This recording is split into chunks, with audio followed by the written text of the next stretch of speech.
Canadian Taxpayers Federation is sounding the alarm over the CBC allegedly handing out $16 million in bonuses to employees last year. The data came through an access to information request. Now, to chat about this in more detail is the federal director of the CTF, Franco T, who joins us once again from Ottawa.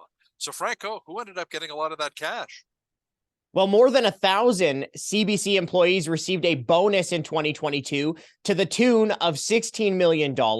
The average bonus at the CBC was $14,000.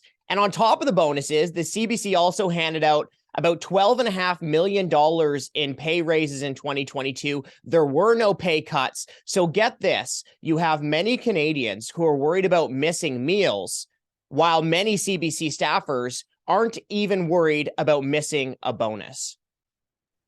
It appears as though the public broadcaster has a bit of a history about giving out huge bonuses and pay raises. How many tax dollars have been dished out since 2015? Yeah, they sure do have a long history of handing out bonuses and raises with our tax dollars. $185 million in bonuses and raises were paid out to CBC employees since 2015. Of that, $80 million in bonuses and raises went to CBC staffers since the beginning of the pandemic. And remember, folks, the CBC is taking more than $1 billion from Canadian taxpayers every single year. So while the CBC has handed out bonuses and raises, the people who are paying their salaries, especially during the pandemic, struggled with pay cuts, job losses, and even business losses. Thanks so much, Franco. That was Franco T, Federal Director of the Canadian Taxpayers Federation, joining us from Ottawa.